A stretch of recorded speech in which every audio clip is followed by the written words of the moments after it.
Susan Painu Floyd, who is Kumuhula and a teacher of Huna. Lois Stokes, who is also a teacher of Huna and some very fascinating art forms, including Hawaiian string figures. Okay. So our talk today is on memory. Hawaiians have some very, very good experiences of memory, and there were lots of reasons that they did. They had no written language, so they had to use their memory, and when you use it, it gets better and better. But they also had some tricks about it. In the hula dancing, we have kaheas, the calls that help you and the caller know what's coming next. The dancer and the ho'opa'a would know what's coming. So the first word, the first few words of every verse is very important. It's called a kahea. And then there were some other things when you had chanters, because those chants could be very long. And we're going to give you a couple of examples of chants that had tricks in them. Some genealogy chants had stories within them to remember times and people and places. So this particular portion of a genealogy chant is about a time when this great mythical bird came and blocked the sun. We would call that an eclipse, but they called it this bird blocking the light of the sun and sending that heat back to heaven and having the rainwaters dry up so that it wasn't raining up in heaven, but down here on the ocean, clouds were forming. So these are events that were happening. So those events would help them remember the time when that bird came, because Kane wanted to get together with Hina, and they had a child. So this had to happen in darkness. The bird had to come, and this was to remind them of when that happened, the things that were going on when that bird came and made it private for this god Kane to come and have this child, so, with Hina. So this is a chant. It's just a part of the chant. It'll only take a minute, but close your eyes and listen to the repetition of Nana, Kamanu Nana. Manu is the bird.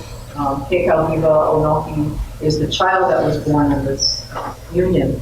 And so you'll hear that bird is coming to block the sun, but then you'll hear it 3 or 4 times, because then each of the stories of what happened, drying up the sun, drying up the rain, bringing the clouds, you'll see those things in this chant.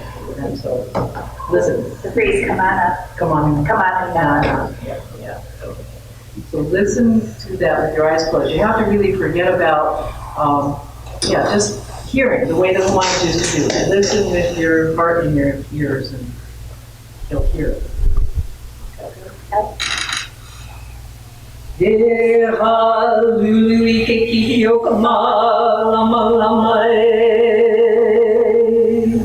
Kamanunanai, panikalai, ho'ikavelai, ke alohilanie. Kamanunanai, alai ka ua malo'ona kumuai o nu'umealanie. Kamanunanai, ka ohikea o luna ne'e ka o kuai ka moanai. Kamanunanai, pa'akape'a ka pui kuhui ka hiki, ku ke ali'i ka o nohi o ka lai. Nā ke kauhiwa o nohi maka o lono, ilili ko ia malo o ke aka o lono e. Kapu ke kauhiwa o nohi maka o lono, maka kapu o kane, ane kana loa e.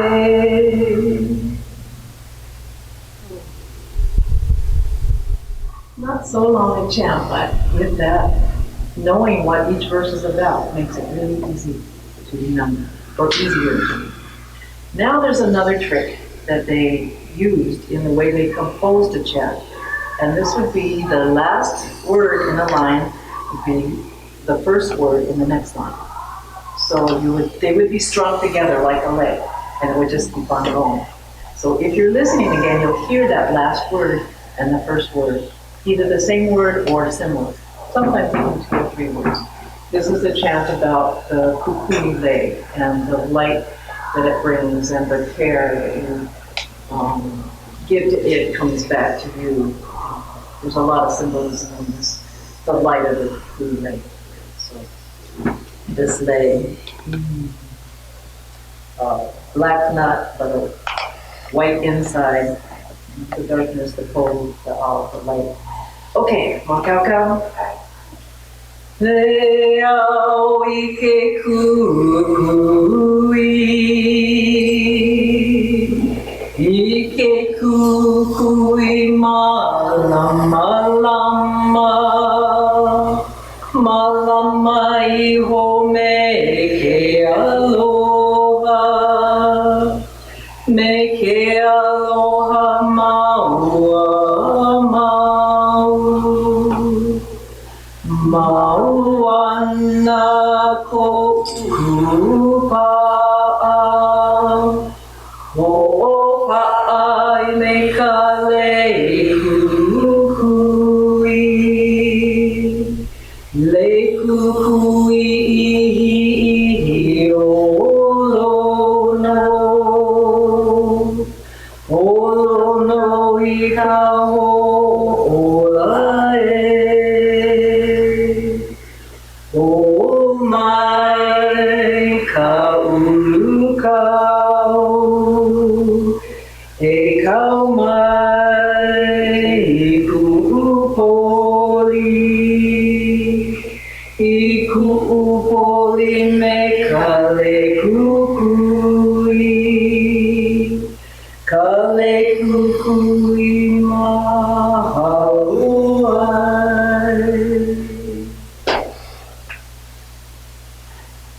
Wow.